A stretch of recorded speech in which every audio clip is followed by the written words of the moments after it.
sorry. Hello, hello, Hello? hello, Hector. Yes, Hey, how are you doing? fine, thank you. So Good, who, good. who, His who do I name's have the Eloy. pleasure to talk to? Are you guys in the same location right now? Yeah, we are. Yeah. Oh, okay, okay. Who am I talking to? Oh, you're talking to. My name's Eloy, man. Eloy Perez. Oh, okay. Yeah. Eloy, So do you mucho speak gusto. Spanish at all or no? Yeah, mucho gusto. Oh, igualmente. Y sí, es que Okay. queríamos hablar el día de hoy de un proyecto. It was really interesting, man. And Travis, he said you had a really great story, man, and we would like to hear about it today. Well, I don't Um, know how great that's gonna be, but I'll tell you my story. Yeah, I came to the United States when I was 5 years old. ¿Cómo? I came to the United States when I was five Uh, years old. I was five yeah, years yeah, yeah. old. Yeah. Yeah, man, that's every story is different, man. And I believe Travis has like a couple questions, and we just kind of like love to interview you today, and just Okay. kind of get that insight because every story is different, Uh huh. Okay. Yeah, Okay. yeah. So the first topic we're gonna go over, Grandpa, is the background and context. So the first question we have for you is, can you tell us a little about where you grew up in Mexico and kind of like what was life there? Well, like I grew up in Guadalajara, Mexico. It's a big city like LA. Yeah, and like uh, I only lived over there like for 5 years Yeah. in Mexico. So, I mean, when I first came to the United States, it was completely different than living in Mexico. When I came here, see, like over there, we didn't have a TV, and here when I got here, my dad already had a TV at the house. We only had one TV, but in Mexico we didn't have no TVs at all. And then we didn't have a fridge over there, refrigerator in Mexico. And so when I came here, at the house, my dad's house, we had a refrigerator. So that was something real new to me too. Then, we didn't have a house phone in Mexico. And then when I came here, we had a phone. So, all that was, real new to me. And me being 5 years old, I mean, I thought, oh man, I'm rich now, Yeah. you, you know, and when I first came here, I came to live in downtown LA, which at that time, Yeah. there where we live, I, like we were like the only Hispanic family there. Mostly it was African American, you know, and luckily for me, the school I went to, it was right across the street from where we live.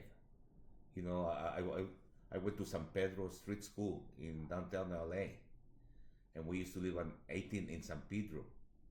Yeah. So it was completely real different for me because I didn't know how to speak English, and I had a hard time.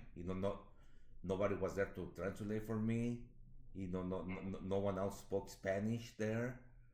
So like at first I wasn't getting good grades at all because I didn't understand what the teacher would talk about. The only thing I understood, it was math, because math is the same thing. The numbers are the same. So whenever we had assignments with math or whatever, I would get them all right because I just look at the chalkboard. The teacher Yeah. would write the problems, stuff like that, and I would solve them, and then my paper and stuff like that. And she would say, "Oh, good, good, but how come you could not do the rest?" Because she didn't. Well, she knew that I didn't speak English, but it was real difficult for me. Real difficult for me. Those first couple of years into when I started learning English. Yeah. Then it became Right. easier and easier. But it was also real tough because like the little negritos were all speaking at me because like was Mexican, and I didn't know how to speak English, and you know mostly just African Americans at the school, mijo. Yeah, so Yeah. it was tough. It was tough for me, in my younger years. Yeah. Hey, if I can ask you like a follow up question, I know something that I've noticed is like in Mexico, and even like Los Pueblos, they're very united with the people. You know, it depends really where you're from, Uh huh. but the people are very united. Like, how was that different from what you remember as far as being in the Pueblo to like coming to the States? And like I've noticed there's like a lot of division. Did you experience that division or did you experience that unity? You know? Yeah, because like I said, like we were the only Hispanic people there, at the house where we lived, and I mean, like hardly ever saw my neighbors, like I feel real lonely because like in Mexico, I had a bunch of friends all the time, little kids that I would play soccer with them, out in the street and stuff like that, and we would play, like all kinds of little games, that we used to play before, and here it seems like most of the kids, that went to school, they would just stay inside their house for whatever reason. So it was really really lonely for me, just me and my brothers and my sisters. Like I have three brothers and four sisters, but I'm the second to the oldest. Okay, so I just had like an older brother at the time, and then a younger sister and a younger brother. Then my rest of my younger brother and my three younger sisters, they were born here in the United States. So I really didn't have that many friends, or well, I didn't have no friends at all. At first, Right. yeah, and Yeah. I would go and play in the front yard because we had a big front yard, hardly a small little yard. But I would just play by myself with my little cards and stuff like that. Yeah, but it was a lonely times, man. Yeah. Do you believe like those times were built like because there was like so you had a different interest from other people, or do you believe it was some sort of like racial division where it was like, oh no, you're there, you're Latino, and we're this, or was it more of we just simply like different No, activities? no, no, no. It was more like a different, like a racial thing, because you're Yeah. Latino. Yeah, I was treated like that. Yeah. Uh-huh.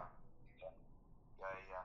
What kind of treatment did you feel or experience, or kind of like what kind of things did you notice that were very evident that like, oh man, like they're treating me different, like me están tratando diferente, you know? Yeah, like, when we were in the playground, most of the kids would pick up on me, fights and stuff like that because, they say, this back wet, this back wet, they used to call me like that, I remember that saying that, and so people didn't like me, because I was from Mexico, the negritos, and then, I was always fighting with people. I was always getting in trouble because I was defending myself because see, like we would play the dash ball back in the day, and they would purposely throw the ball at me real hard. We would play teddy ball, and they would try to hit me with the ball and stuff like that. And then try to push me around, so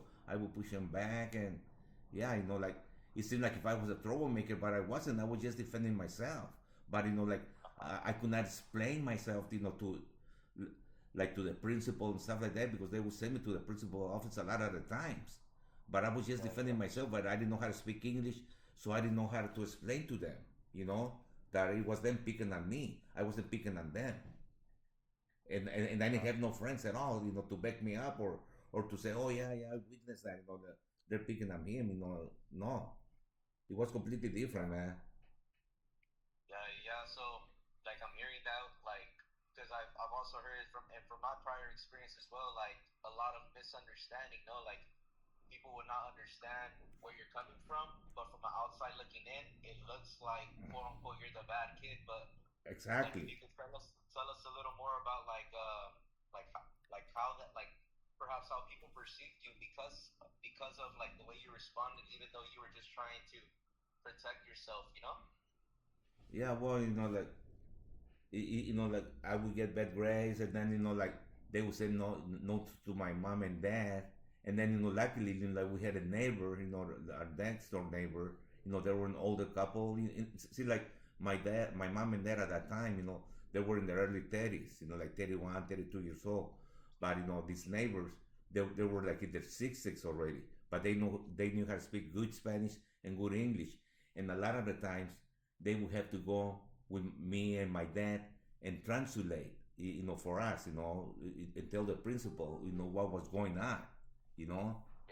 Yeah.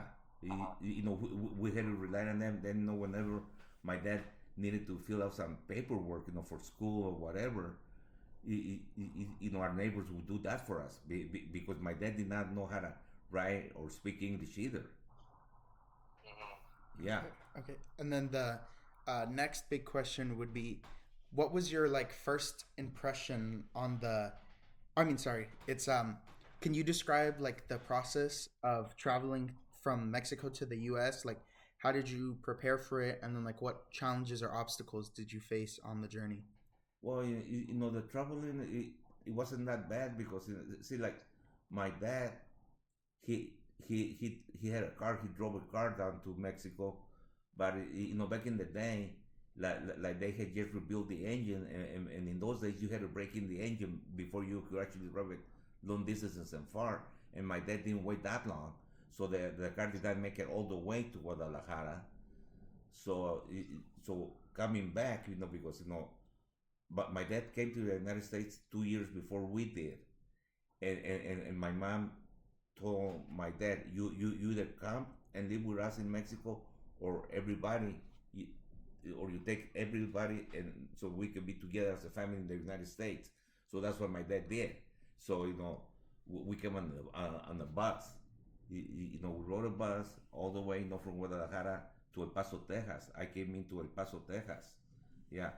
So I mean, it was kind of fun, coming on the bus, because we would stop at the restaurants and eat and then drive, and then once we crossed the border, well, I got my green card. I was never an illegal alien here because my dad had already done all the paperwork for us, for my mom and my brothers and me, and back in the day they used to give you your green card right there, but you had to show the paperwork, and then from there we took the Greyhound all the way to L.A. And my dad's house was in downtown LA, so it wasn't that far from the Home Depot. I mean, from the bus depot. Yeah. So Right. it wasn't a bad experience. It actually was a good experience, for me. Yeah, yeah.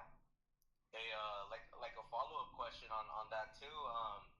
As far as I know from experience, and even for perhaps myself growing up, I think sometimes um, Latinos tend to, or not even Latinos, but also like the African Americans and the Asian communities, and communities who migrate, they tend to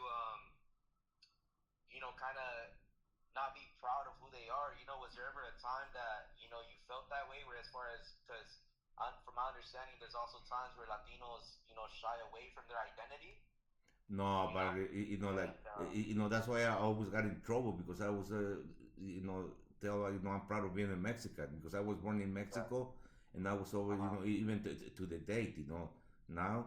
right, I was never, like that. Oh no, I'm not Mexican, because like my father would always, my dad would always tell us, because a lot of people sometimes that they deny being a Mexican or this and that.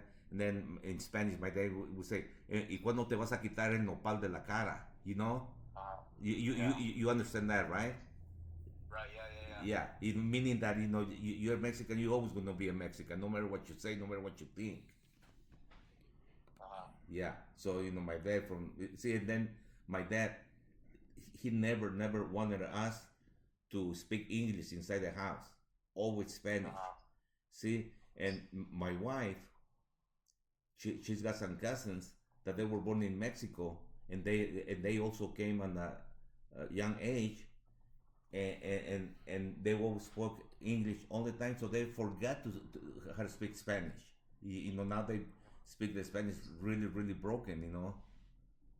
yeah, But that wasn't the case with us, because my mom and dad said, no, you guys have to speak Spanish here. I don't care. Once we started learning English, and we started having friends and stuff like that, and especially in junior high and high school, by then I already had a lot of friends and stuff like that. And so my mom and dad, no, you need to speak Spanish here at the house. I don't care outside the house with your friends. English, but in here Spanish, and that's why I can still speak really good Spanish. That's actually my Uh-huh. first language. Spanish. Uh-huh. Yeah. Okay. Yeah. Yeah, and then Man, that's oh, sorry. oh, Travis, Yeah, Travis, my fault. yeah, sorry. And then I guess that ties into the next question. It's what was your first impression of the United States, and how was it like growing up not knowing English and uh, Well, having no friends? like I Yeah. said, it was super difficult for me at first. The first 2 3 years it was really difficult into when I started learning English. But like as far as the country, I mean, you got the better roads, the better streets, the better schools. I mean, I was impressed with everything like that. The freeways in Mexico, we don't have freeways, so then it seems like here everybody had a vehicle, had a car or something. Over there, it's hard for people to have all those luxuries like that, Mijo. So yeah, so it was really it was like a brand new world for me. Like almost like when you go to Disneyland. You see, oh my God, look at this, look at that. And then another thing too, when I first came to the United States, in Mexico, there's hardly any African Americans. So when you see a lot of African Americans, you say, oh my God, what kind of people are those? I was afraid of them. I was afraid of every single grown up man or grown up woman, because in Mexico you don't see that. There's African Americans in Mexico, but there's only in the state of Veracruz. They don't get out of that state. Why? I don't know. So like for most Mexican people, you hardly ever see any African Americans. When you go down to Guadalajara or the little pueblitos or whatever. So I was afraid of them, even though they didn't mean no harm to me. But in my mind, I don't know why I got that on. I'm afraid of those people. But like I Yeah. said, but as far as the city and everything was like Disneyland, then la, la, they have the trolley cars before when I was growing up. We didn't have those in Mexico, and then the buses here are so different, than in Mexico, and the streets. I mean, everything so nice compared to Mexico. Yeah. Yeah. Yeah, I know you mentioned how like or even like just even like going forward like um sometimes Latinos, and it's not sometimes, but Latinos many times, we're outcasted communities. Did you notice that there was any other like people groups that also were going through the outcast, whether it was the Asian folks or other groups that you noticed that with, or was it primarily just Latinos? Well, like back in the days, yeah, I came back in, I came to the United States in 1958. Okay, so at that time, there were no Asian, there were no one, but Latinos, and African Americans, and of course the white people. But they didn't live in that area where we lived. Where I lived, when I first came to the United States, it was primarily African Americans. Very small portion of Hispanics. You know, but then later, after when my dad bought a house in La Puente, because there in LA we were renting in 1966. That's when my dad bought his first house, and it was in La Puente. So it was completely different. Hardly any African Americans, mostly white people at the time. So also they also treated me different. But at that time I already knew how to speak some English. A lot of English, not perfect English, not more. I could understand. They could understand me, and somehow write some English and stuff like that. And but still, the white people, they're more precious, I think, than black people. You know, and and then I seen a lot of difference there. But we were a lot more Hispanics there than when I first came to the United States in La Puente. But maybe like 70% were white, and like 30% were Latinos. Yeah. So I mostly I just hang around with Latino friends. I don't think I had any white uh, friends when I was in high school or in junior high. Okay. Yeah, because like I said, back in the day, I'm talking in the '60s. That they were real prejudice, man. It's not like today. Yeah. Okay. And then that fits in pretty well with the next question, which is, were you able to connect with others, and did any of them have similar experiences? How important was it for your was that your community for you, and like how did you stay in touch with your family back in Mexico? Well, like I didn't really stay in touch with family in Mexico because my mom and dad and all my brothers were with me here in the United States. Yes, I did have cousins and that down in Mexico and uncles, but I hardly ever talked to them. So I didn't. Only when we went for vacation. Yeah. Yeah, but some of my friends went through the same thing. That I had most of my good friends, they came from Mexico too, like me. At a younger age too. So they went through the same thing I went through. Not knowing the language, difficult and stuff like that. So it was hard for them too, just like it was for me. And before, like they didn't have the programs that they have now, like people that don't speak English, they teach you how to, special class to speak English. Here I had to learn it myself. Nobody would tell me, okay, this is called a table, this is called a door, this is called, nowadays they do that. Yeah. So it was harder, for us back in the day. Yeah. Mm-hmm. Yeah. Yeah, through these situations, just a question to the side, like through these situations and through your life, was faith present in your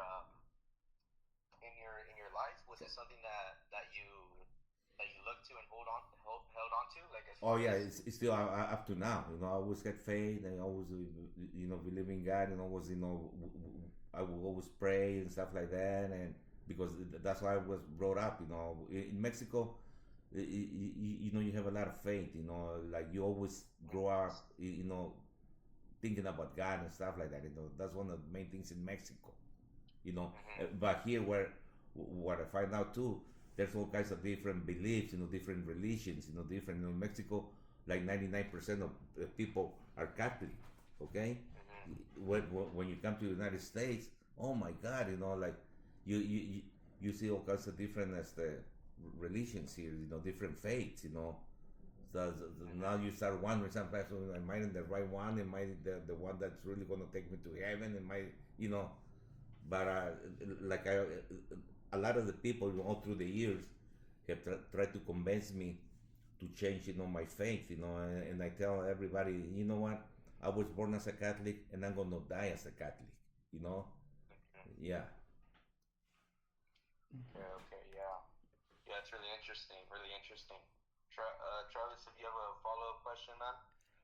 Um, I guess the follow up question for that would be like, being Catholic, did it help you find more friends to connect with and hang out with because you shared that same beliefs? You'd Yeah, always. you know that in when I was in elementary school in San Pedro Street School, there was this program that every Wednesday, you know, that's when I started learning that there were all kinds of different religions, because every Wednesday at 11 o'clock in the morning, from different churches, from different faiths, they would come and pick us up. Whoever was Catholic and wanted to go to Catholic, like este, study Yeah. day or whatever. So yeah, then I started meeting more people there, from my same school, and then from my other schools that we would meet there. But they would pick us up from school, and they would drop us off, in the afternoon when it was time to go home.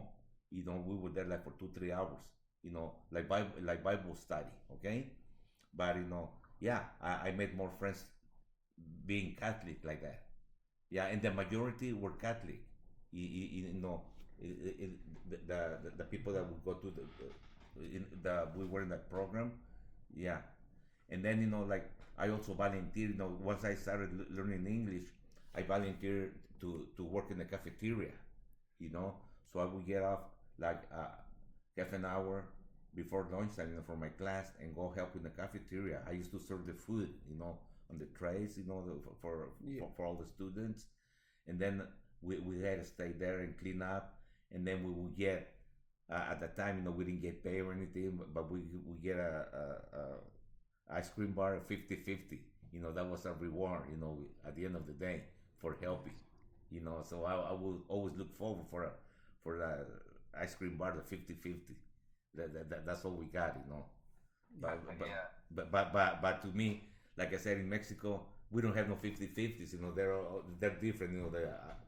The las paletas over there, what they call in Spanish paletas.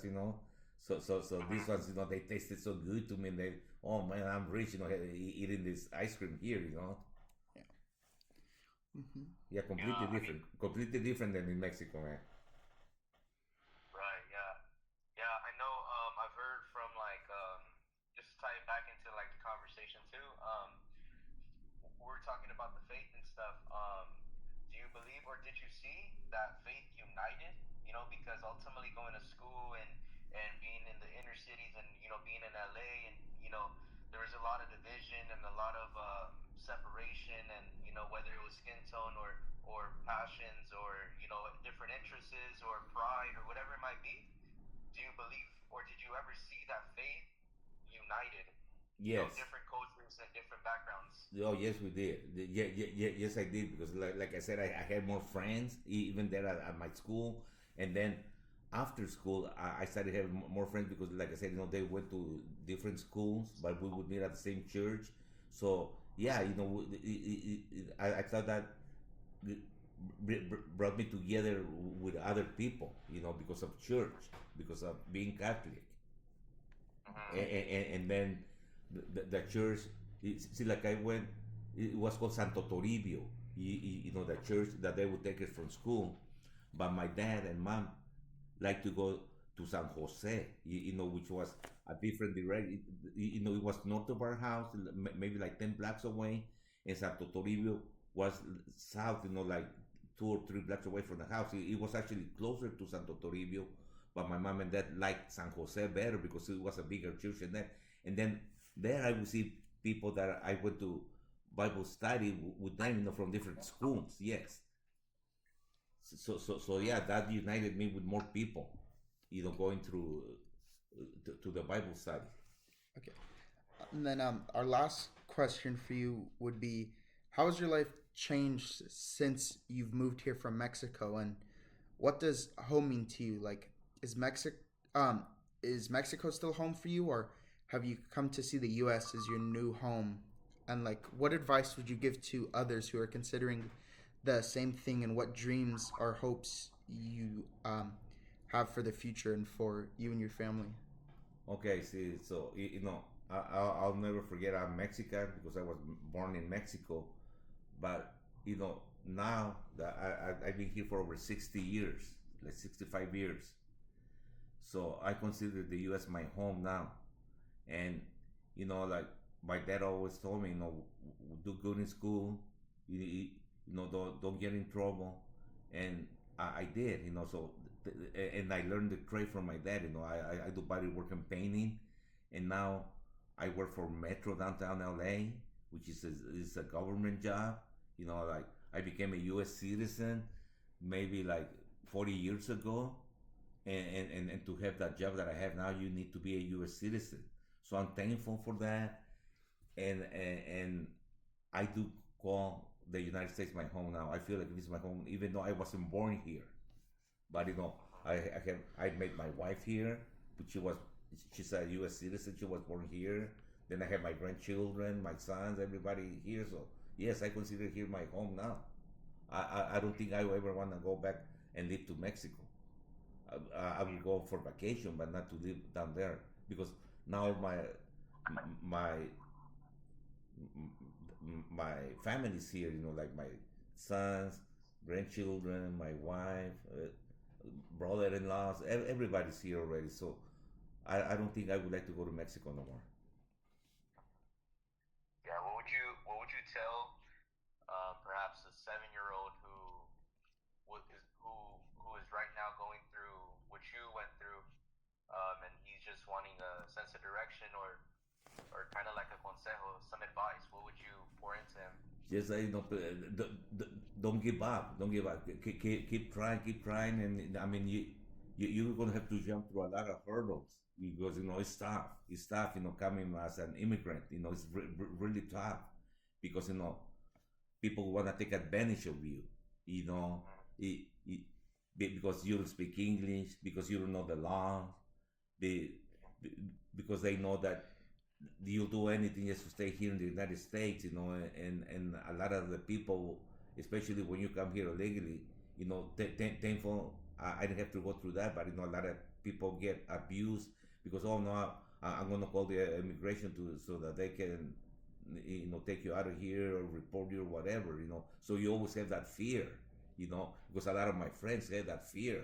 Oh, I don't want to go here, I don't want to go there because the migra is going to catch me or something, but just don't give up, just don't get in trouble, try to do the right thing. I know it's hard to do the right thing sometimes, especially when you're a teenager and stuff like that, because I went through that too. But just keep trying and just keep trying and just build your dream, what you want in life. You want to do the good things, you want to make money, you want to have nice things, things that you cannot afford in Mexico, things that you cannot have in Mexico, but you can have them here. It just depends on you. So that's how I would tell them. Just keep trying, don't give up, and be a good person. That's what I would tell them. Okay. And then uh, that wraps up our interview. So, Oh, okay. yeah. So, thank you for everything and Okay. allowing us to interview you about your story. Do you have any last minute thoughts, Eloy? As far as, man, I just really do appreciate you taking your time out of your day, to even share a story.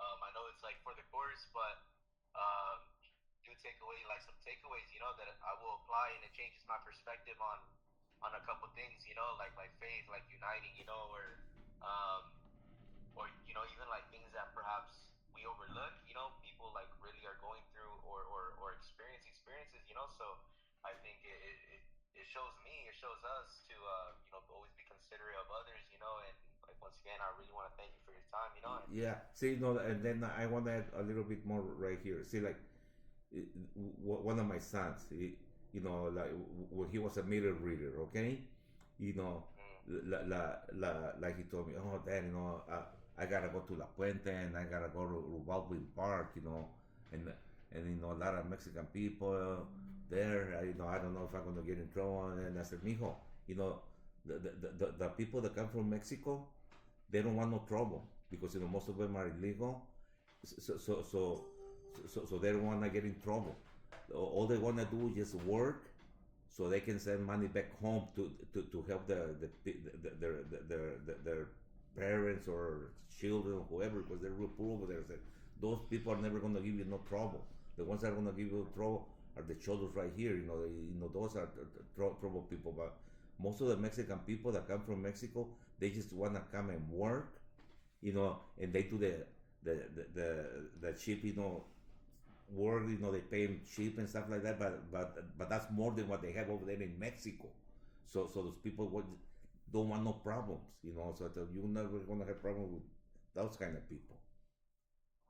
right, yeah, that's very true, man. Yeah, I mean, they're already here, and it's a bunch of pride, yeah, really it's a lot of humility with people who want to come here, yeah, represent their family, yeah, exactly, yeah. uh, Yeah, man. Well, Hector, thank you so much for your time today, man. It really means a lot, man. And even like I mentioned, for this course and even outside of this course, it really means a lot that you take your time out of your day.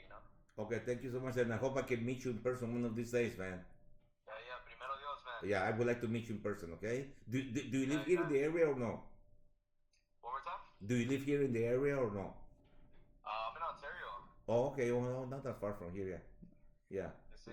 so maybe Primero one of Dios. these days I can meet you. Okay. I would like to Yeah, meet you yeah. in person. For Maybe sure, bro. Most you, definitely. maybe you and Travis and me could go out for lunch or something. I'll invite you guys. I would like to meet you. Okay, sounds good, man. I'll make sure to we'll stay in touch with Travis, and then we'll see if we Yeah, work you know something out. No. whatever you guys tell me. It works for me better. Like on the weekend, you know, Mm-hmm. we could go to lunch because I still work. Not down LA. So if you're okay with that, just let Travis know when we could meet, and I'll buy lunch for you and Travis, and you just talk a little bit more. Okay? Yeah, most definitely, man. Nice to meet you, Hector. Okay, same here. Okay. All right, God Okay. bless you, man. Yeah, God bless you too. Have a nice day, man. Thank you. Bye bye. Okay, bye. Bye. Is that it? Yeah, that's it. Okay. That's it. Okay. Okay, so move us to the car. Yeah, well. To share quickly to get other feedback. Okay. Yeah? Yeah. Okay. Okay. Okay, you gonna let the dogs in or not yet, or what are you gonna do? No, not yet. I'm gonna leave them out for a little longer. Okay, you got your key, so you get lock out yours. Yeah. Okay. My key right here. You check the mailbox to see if we got any mail. Okay. Please. I will.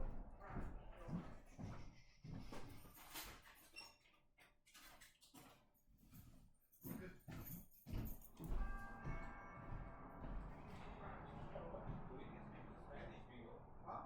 Yeah. Spanish, your friend. Yeah. How old is he? Around your age or no?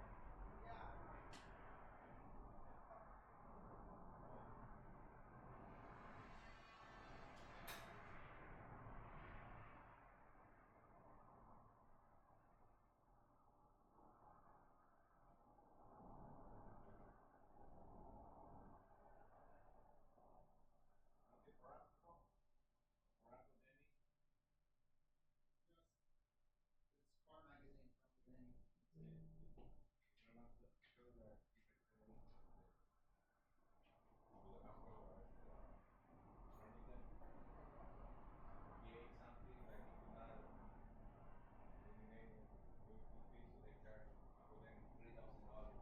Is he okay though? Yeah, he's okay now. But I mean, he ate something that he could not do. Yeah, yeah, something like that. Yeah, yeah. But Uncle Danny didn't pay like over $3,000. Yeah, but he's okay now. Yeah. So he didn't even go to work today. Yeah, Uncle Danny. Yeah. Okay, you'll be okay if I leave now? Yeah, I'll be fine. Okay. Well, put your cards over here. I will. Okay. Okay. Okay, be good. Don't do nothing stupid, people, please. Okay. Okay? Okay. And when you drive, and I heard what happened, I don't want to tell you again, just be responsible, because a lot of people carry guns, you piss them off and they'll shoot your ass, or they'll stop you, they beat the shit out of you, that they send you to the hospital, cripple you or whatever. You don't need that anymore. Just don't cut people off, don't piss them off. Just wait till when it's clear then, if it takes you the 2 minutes, that's fine, but just drive careful, please. Okay. Okay, amigo? Okay, I love you, amigo. Love you too. Okay, bye. Goodbye.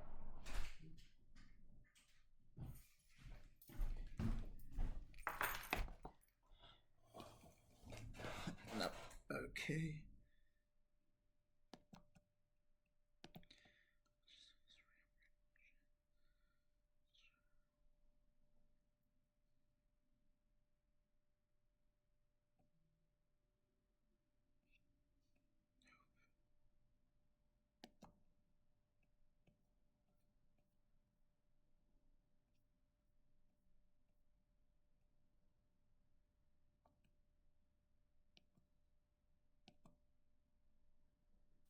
Let me start this and let me start up. This call is no longer being recorded. Oh, I'm sorry. Hello, hello. Hello?